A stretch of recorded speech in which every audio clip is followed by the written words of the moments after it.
Bismillahirrahmanirrahim.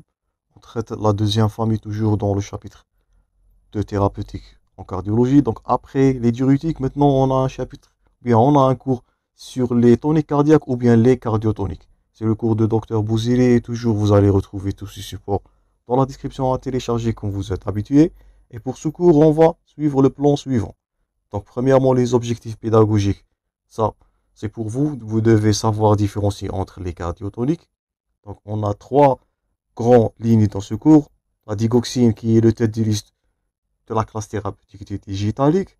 On va traiter aussi les agonistes bêta-adrénergiques et les inhibiteurs des phosphodieestérases.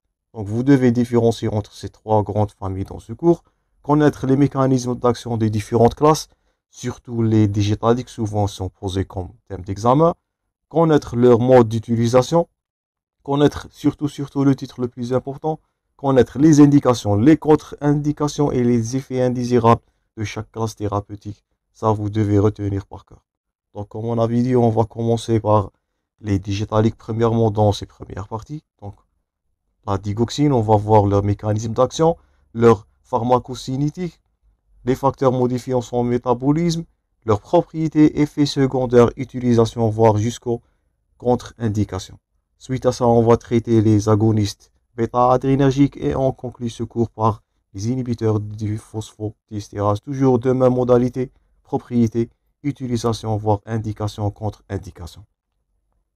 Donc, on va traiter premièrement les digitaliques ou bien la digoxine car elle est la seule molécule survivante de cette classe thérapeutique. Donc, on dit que les digitaliques sont, premièrement, comme définition, sont des médicaments, notez-vous bien ce terme-là, qui sont inotropes positifs. Donc, ça, vous avez vu dans votre physiologie cardiaque, qui ont pour but d'augmenter la force de contraction myocardique. Donc, inotrope positif veut dire augmenter la contractilité cardiaque. Et elle constitue, donc si on vous pose la question, c'est le traitement théorique. Donc, basez-vous sur le terme théorique. Donc, ils sont considérés maintenant comme un placebo. Donc, malheureusement, ils n'ont pas un grand effet sur le taux de mortalité. On va voir ça dans leurs propriétés.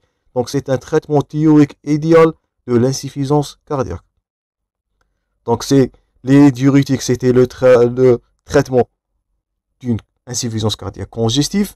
Maintenant là, le traitement théorique idéal, si on vous pose la question, donc c'est les digitaliques. Donc certains de ces médicaments, c'est cardiotoniques ou bien les digitaliques qu'on est en train de traiter maintenant, ils sont utilisés par voie intraveineuse. Donc ça c'est le terme tonique cardiaque. Donc tonique cardiaque veut dire un médicament qui va lutter ou bien qui est un traitement théorique idéal de l'insuffisance cardiaque. Donc ils peuvent administrer par voie intraveineuse au cours de l'insuffisance cardiaque aiguë. Donc, elles peuvent constituer un traitement d'urgence en cas d'insuffisance cardiaque aiguë. Mais, au long cours, c'est les digitaliques. Donc, c'est pour cela on avait commencé avec les digitaliques. Il demeure le traitement au long cours. Donc, le seul traitement qui est administré par os. Donc, c'est le seul traitement ionotrope utilisable par os. Si on vous pose la question, le traitement de choix pour lutter contre une insuffisance cardiaque chronique. Donc, pas par os, c'est les digitaliques et c'est la digoxine qui est la molécule de tête de liste là. Les effets de ces médicaments ionotropes positifs, ils révèlent des mécanismes d'action divers qui va aboutir à quoi? À noter dès maintenant, c'est l'augmentation du calcium intracellulaire. Donc, les digitaliques sont des cardiotoniques positifs, ionotropes positifs si on résume. Il constitue le traitement de choix en cas d'insuffisance cardiaque chronique et c'est un traitement sous forme galinique per os, mais je répète, peuvent être administrés par voie intraveineuse en cas d'insuffisance cardiaque aiguë, mais souvent, je répète, c'est per os comme traitement d'insuffisance cardiaque chronique et leur mécanisme d'action, ils jouent sur le calcium intracellulaire. Donc, les digitaliques, si on vous pose la question, leur mécanisme d'action, c'est l'augmentation du calcium libre intracellulaire et ce dernier, donc il va augmenter le pouvoir contractile du myocarde et va lutter contre l'insuffisance cardiaque. Donc augmentation du contraction myocardique et de là le terme cardiotonique ionotrope positif. Donc j'espère que c'est clair pour la définition. Je vous invite toujours à prendre note de fur et à mesure qu'on va augmenter ou bien qu'on va avancer dans ce cours. Donc, les digitaliques, ils vont augmenter la concentration intracellulaire du calcium, mais il s'agit de certains nouveaux agents qui peuvent également aussi augmenter quoi? La sensibilité des myofilaments, donc au niveau intracellulaire au calcium.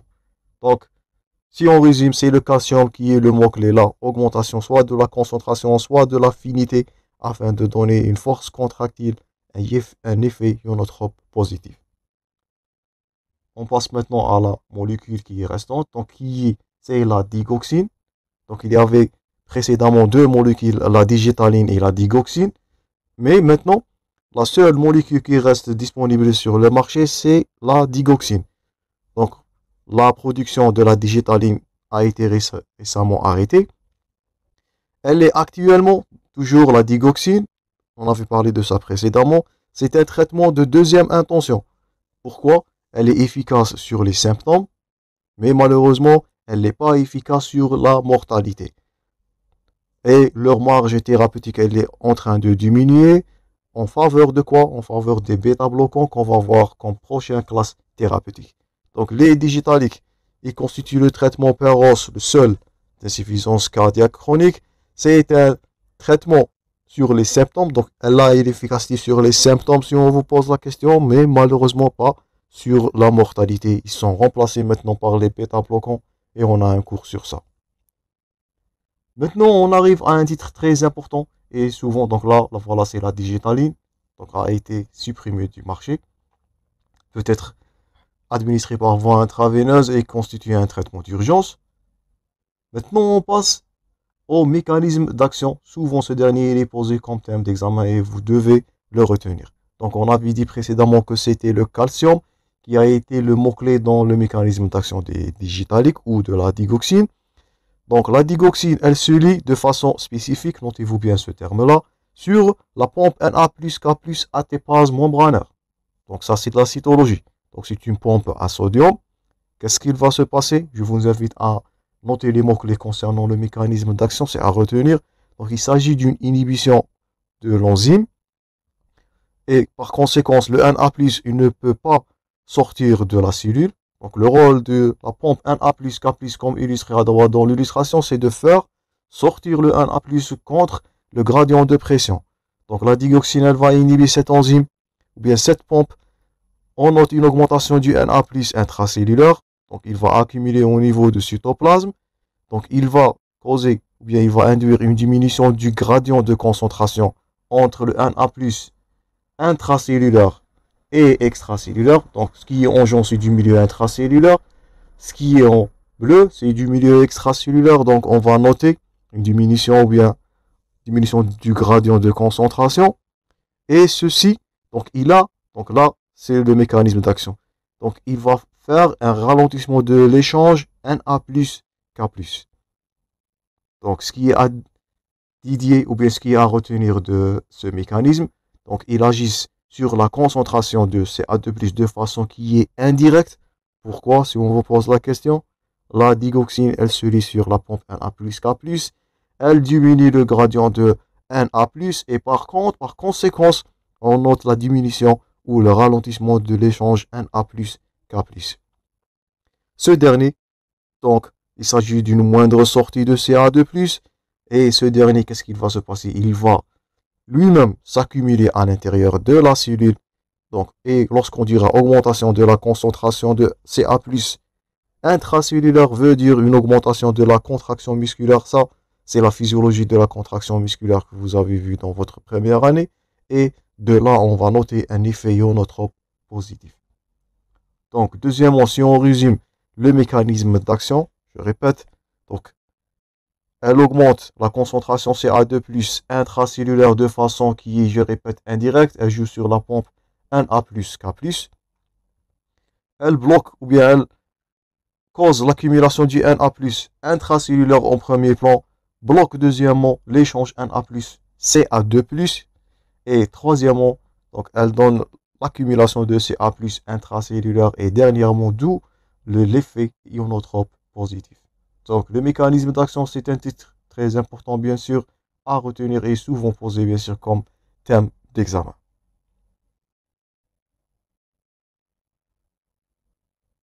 Donc, j'espère que c'est clair pour le mécanisme d'action.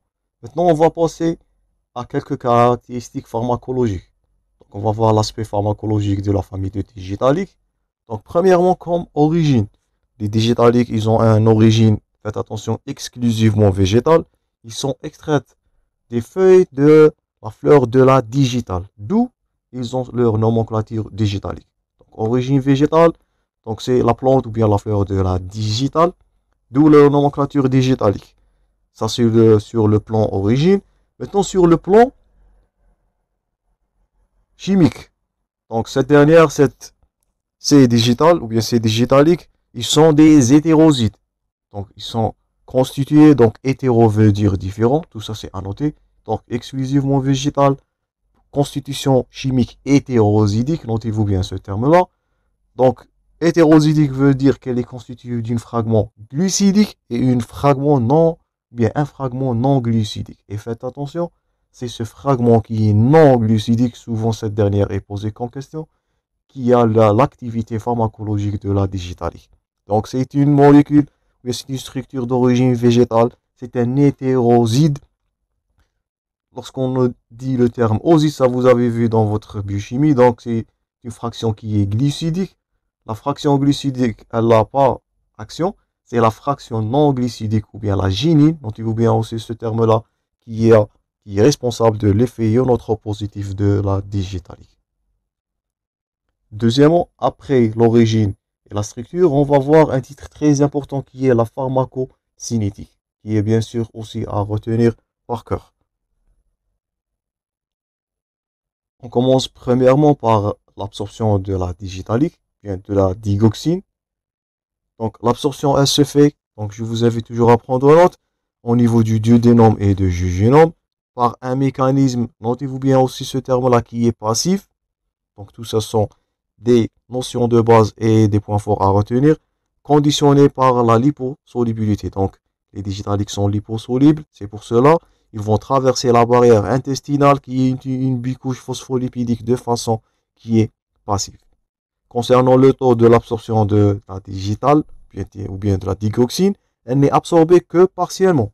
Donc c'est une absorption passive au niveau du duodénum, au niveau du jejunum, une absorption aussi caractérisée par leur caractère partiel, juste 80% après ingestion orale de cette digoxine, elle va être absorbée. Pour le métabolisme et l'élimination, donc comme tout médicament, la digoxine, en partie, elle est dégradée par le foie, mais son élimination principale, faites attention à ce terme-là, est une élimination qui est rénale. Et lorsqu'on dit élimination rénale, faites attention donc à l'insuffisance rénale comme on avait vu dans toute thérapeutique. L'élimination biliaire, elle est accessoire, donc pas seulement élimination rénale, mais c'est la principale voie d'élimination. C'est pour cela la demi de vie de cette élimination en moyenne, elle est de 36 heures, mais en cas d'insuffisance rénale, leur demi-vie, elle peut prolonger donc de façon énorme. Et comme vous avez vu dans votre pharmacologie, la digoxine, les digitaliques, ils ont un seuil thérapeutique qui est très étroit, ce qui explique une intoxication qui peut survenir chez un patient qui est insuffisant rénal. D'abord, vous allez déduire que dans la surveillance, pendant l'administration de digoxine, ils sont suivis par la créatinine ou le taux de clairance. Faites attention. Digoxine plus insuffisance rénale, c'est une mauvaise combinaison, peut céder ou bien peut mener à la mort du patient. Donc, deux voies d'élimination, hépatique et biliaire accessoire, plutôt rénale et biliaire accessoire. Toujours faites attention lorsqu'on dira digoxine, pensez-vous à la fonction rénale du patient. Nous sommes en train de parler des patients souvent âgés, souvent avec des comorbidités. Donc faites attention au caractère pharmacologique de la digoxine. Pas seulement l'absorption et le métabolisme et l'élimination qui est important, il s'agit aussi d'autres facteurs qui vont modifier le métabolisme de la digoxine et que vous devez prendre en considération. Donc premier facteur, on avait parlé de ça, donc c'est le vieillissement des patients. Les posologies, c'est pour cela, doivent être nettement réduites chez le sujet âgé. Et elles sont basées sur quoi? Sur le calcul de la clairance de la créatinine, comme je vous ai dit. Donc toujours l'association digoxine insuffisance rénale. Ça c'est la combinaison qui se cloche. Donc premièrement le vieillissement, deuxièmement comme on avait vu l'insuffisance rénale. Donc elle prolonge notablement de façon très longue, la durée de vie de l'existence de la digoxine dans le corps humain. Donc pourquoi l'élimination elle est rénale, elle va être effondrée, le taux de demi-vie il va augmenter. Donc la clairance de la digoxine étant proportionnelle à celle de la créatinine. Donc celle-ci, c'est pour cela, elle serait le meilleur guide pour l'adaptation de la posologie journalière chez l'adulte. Donc si on vous pose la question, comment allez-vous adapter la posologie journalière chez un patient? Donc c'est la clairance de la créatinine qui est le mot-clé là. Donc adaptez toujours la posologie de la digoxine par la clairance rénale. Et faites attention, en cas d'intoxication à la digoxine, on répète toujours, donc il ne faut pas jouer, donc il ne faut pas commettre l'erreur devant les digoxines. La digoxine, c'est une molécule très puissante. Le dialyse péritonéale, si un patient il est hémodialysé, elle ne permet pas d'éliminer qu'une faible quantité de la digoxine. Et elle ne va pas altérer de façon significative sa pharmacocinétique. En cas d'intoxication à la digoxine, c'est très peu réversible malheureusement. Donc c'est pour cela, toujours on répète, lorsque vous allez entendre le terme digoxine, vous allez penser à la fonction rénale de votre patient. Donc faire en considération l'absorption, le métabolisme, l'élimination, le taux de clairance, l'âge et l'état ou bien l'insuffisance rénale. Toujours le premier geste à faire ou bien le premier paramètre à suivre, c'est la fonction rénale devant une prescription de la digoxine. Et malheureusement, cette molécule-là, elle est peu réversible après une intoxication. Donc c'était le deuxième facteur qui est l'insuffisance rénale. Troisième facteur qui joue sur la pharmacocinétique de digoxine, donc c'est la dysthyroïdie. Donc les patients qui sont hyperthyroïdiens, donc en cas d'hyperthyroïdie, ils sont peu sensibles à la digoxine. Pourquoi? Donc hyperthyroïdie veut dire un hypermétabolisme, vous allez voir ça en 5e année. Donc hypermétabolisme de la digoxine, donc une hyposensibilité. Donc un patient hyperthyroïdien, on doit augmenter la dose, donc car il est peu sensible à la digoxine. De plus en plus de concentrations plasmatiques sont diminuées. Donc ça c'est le premier cas, un patient hyperthyroïdien. Par contre, le plus grave, c'est un patient qui est hypothyroïdien. Un patient qui a de l'hypothyroïdie, il est très sensible à la digoxine. C'est pour cela qu'on diminue la dose. Faites attention, un patient qui est hypothyroïdien peut avoir un surdosage, une toxicité à la digoxine très rapidement par rapport à un patient en euthyroïdie ou en dysthyroïdie. Donc, premièrement, le vieillissement du patient, l'âge, l'insuffisance rénale, le facteur le plus important dans l'efficacité de ces médicaments ou l'intoxicité. Donc, il s'agit d'un seuil thérapeutique très étroit entre efficacité et toxicité lorsqu'on parle de la digoxine. Deuxièmement, la dysthyroïdie. Hyperthyroïdie, il est peu sensible. Hypothyroïdie, c'est très sensible et vulnérable à l'intoxication. Troisièmement, l'insuffisance respiratoire, donc l'hypoxie. Faites attention aussi, l'hypoxie, elle a un risque d'intoxication à la digitalique ou à la digoxine. Elle favorise aussi notamment l'arythmie atriale. Donc les facteurs favorisant la toxicité, vous pouvez ajouter l'hypoxie et l'insuffisance respiratoire. Vous pouvez rajouter aussi le désordre hydroélectrolytique. Donc ça, c'est les signes de l'hypoxie sévère. Donc je répète, souvent les patients avec insuffisance cardiaque, ils souffrent d'autres comorbidités. C'est pour cela. Donc il faut prendre en considération tous les facteurs qu'on est en train déjà de citer dans cette première partie. Quatrième, cinquième paramètre qui peut altérer la fonction de la digoxine, je répète, c'est les troubles hydroélectrolytiques. Et on note deux électrolytes ou bien deux cations majeurs. Bien sûr, le potassium, l'hypocalémie toujours. Lorsqu'on dira hypocalémie, on va dire un trouble de rythme. On va voir ça dans le 3e chapitre sur les troubles de conduction et les troubles de rythme. Et deuxième cation, c'est le calcium. Donc, en cas d'hypocalémie, premièrement, donc l'hypocalémie, elle augmente la sensibilité à la digitalique, ou à la digoxine. Lorsqu'on dira hypersensibilité, on est en train de dire toxicité. Et inversement, l'hypercalémie, elle diminue, ou bien elle entraîne une résistance au digitalique. Un patient qui a une hypercalémie sévère, les digitaliques, donc on va noter une résistance de ce dernier au digitalique. Leur effet, il va être minimisé. Donc la fonction thyroïdienne et la notion d'hyper et d'hypocalémie, tout ça va juger ou bien il va altérer ou modifier le dosage de ces digitaliques. Donc hypocalémie, très sensible, hypercalémie, donc il est résistant.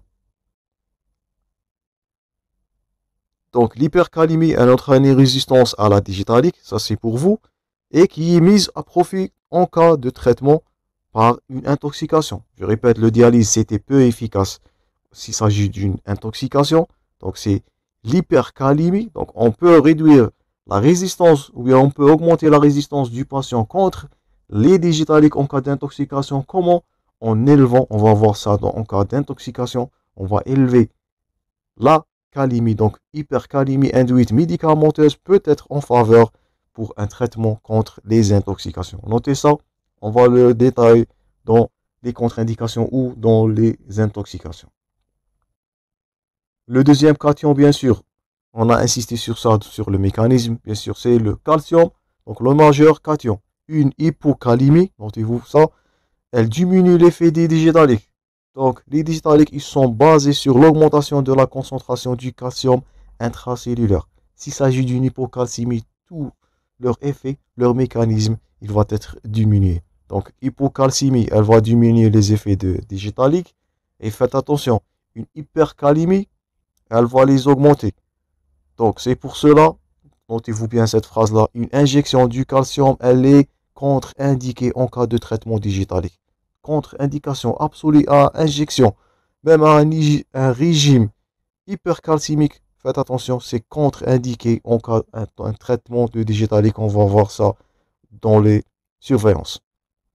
Donc, l'hypercalémie, elle peut être protectrice, mais l'hypercalcémie, faites attention, elle est contre-indiquée de façon absolue.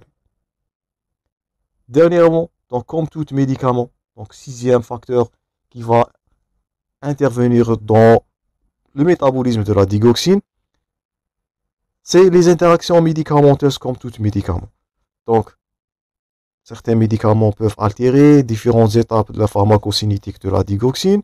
De nombreux médicaments cardiologiques peuvent augmenter le taux pharmatique ou bien plasmatique, notamment comme les quinidines, premièrement.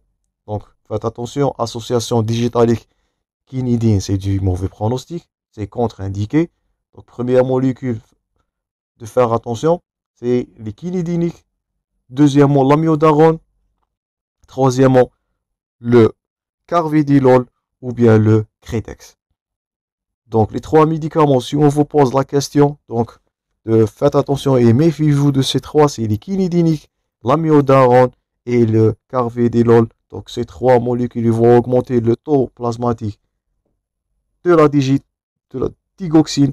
Et par contre, ce qu'on dira toujours, je répète, augmentation veut dire intoxication, car le seuil thérapeutique là, il est très étroit dans les digitaliques. Donc, on arrêtera notre première partie là sur les caractères pharmacologiques qui sont à retenir par cœur, bien sûr, et aussi le mécanisme d'action.